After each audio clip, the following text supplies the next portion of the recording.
이정우의 방망이에 진짜 문제가 있는 걸까?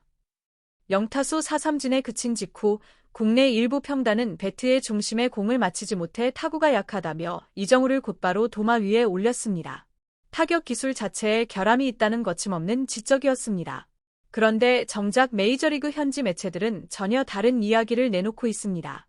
이정우는 단순 타율로 장타율 같은 옛날 지표로 정의할 수 없는 선수라며 1960년대엔 의미 있던 전통적 숫자 대신 최신 분석 기술이 포착한 상위 5% 엘리트 구간 스탯을 주목하고 있는 겁니다. 이 지표는 이정우의 4월 전성기가 반짝이 아니라 장기적인 실력임을 증명해주고 있어 팬들의 시선이 다시 그에게 집중되고 있죠. 이에 전문가들은 이정우의 반등을 확신할까요? 더 스포츠가 그 근거를 파고들었습니다. 북미 스포츠 전문지 디 애슬레틱은 샌프란시스코가 디트로이트에게 3연패를 당한 뒤 이상하리만큼 이정우를 지목했습니다. 시즌 초 타선을 이끌던 여러 자이언츠 타자 중 하나였지만 최근 성적이 급격히 하락했다. 7경기 연속 안타에도 형편없는 5월을 보내고 있다는 직설적인 문장이었죠. 여기에다 6년 1억 1,300만 달러 초대형 계약자답게 이정우는 4월의 맹타가 단순 운이 아님을 입증해야만 한다는 압박까지 보탰습니다. 그러나 다른 해설자들은 즉각 반기를 들었습니다. 연봉 때문에 하락 부진이 문제라면 이정우보다 더 많은 돈을 받는 맷 체프먼이나 율리 아다메스가 훨씬 심각하다. 베테랑인 그들이 부진한데 유독 이정우를 물고 늘어지는 건 사실상 인종차별성 내려치기라는 따끔한 일침이었죠. 28일 디트로이트전 샌프란시스코 지역을 독점 중계하는 NBC 스포츠 베이 에어리어 마이크에는 구단 레전드 헌터 펜스도 등장했습니다. 그는 이정우의 타석을 지켜보며 처음 방문하는 구장, 처음 마주치는 투수, 낯선 언어, 완전히 새로운 나라에서 경기를 치른다.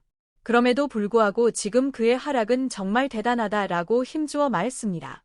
메이저리그 적응기의 난관을 콕 집어 설명하면서도 동시에 이정우의 가치를 확실히 인정한 것이죠. 그렇다면 숫자는 어떨까요?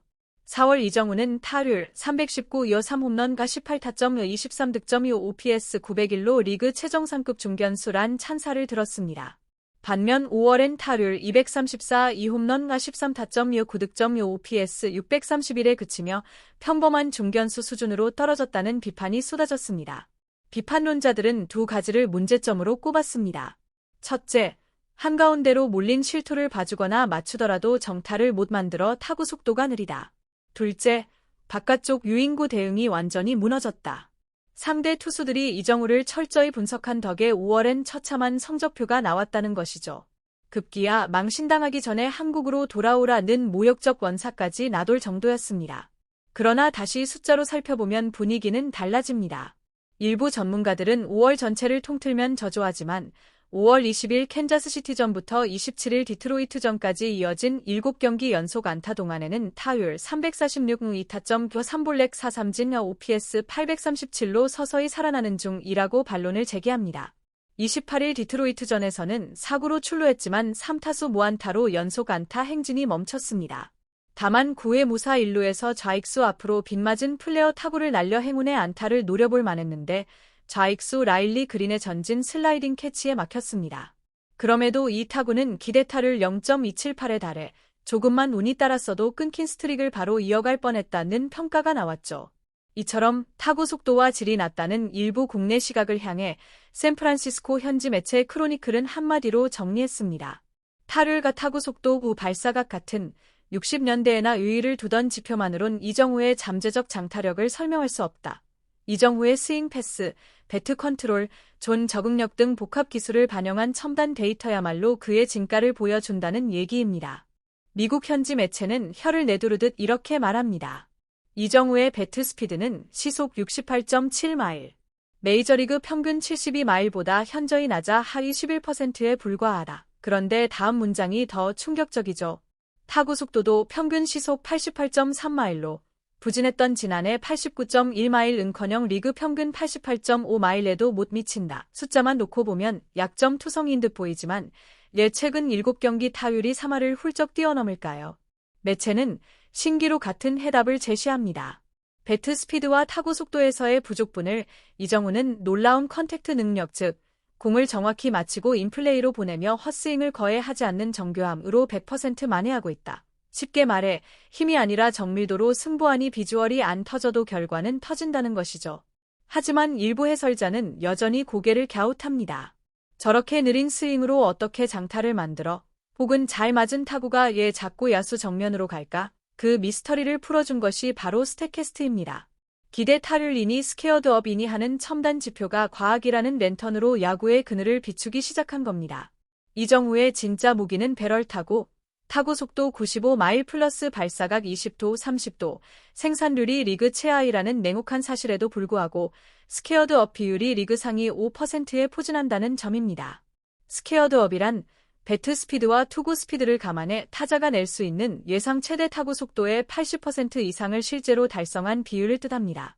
이 지표에서 상위권이면 평균 타율이 무려 367까지 치솟습니다. 즉, 느려도 정통으로 맞추면 된다는 걸 과학이 증명한 셈이죠. 또 하나, 체이스 지표 바깥쪽 유혹구에 손이 나가는 비율을 보면 일부 비평가의 배트가 많이 나간다는 주장과 달리 이정우는 리그 평균 수준에 불과합니다. 반면 헛스윙 비율 2 상위 8%, 삼진 회피 능력은 상위 6%로 컨택트 몬스터임을 새삼 확인시켜줍니다. 정리하자면 이정우는 힘으로 전광판을 맞히는 홈런 타자가 아닙니다. 따라서 배트 스피드나 발사각 같은 거친 파워 지표는 그의 본질을 대변하지 못합니다. 그에게 핵심인 건 배트를 공에 얼마나 정확히 꽂느냐, 유혹구에 속아 삼진을 내주지 않느냐인데 이 수치들이 리그 최정상급이기에 기대 타율 3할 복귀는 계산된 시간 문제일 뿐이라는 게 메이저리그 전문가들의 결론입니다. 결국 당신이 지금 본 장면은 서막입니다. 화면 속 숫자가 어떤 냉혹한 진실을 던지든 이정우는 컨택트라는 예술로 스코어보드를 다시 칠하고 있습니다. 구독과 좋아요, 응원 댓글은 그 뜨거운 스윙에 스파크를 더할 연료가 됩니다. 계속 지켜봐 주세요. 더 놀라운 통계와 드라마가 바로 다음 타석에서 폭발할 테니까요. 이상 더 스포츠였습니다.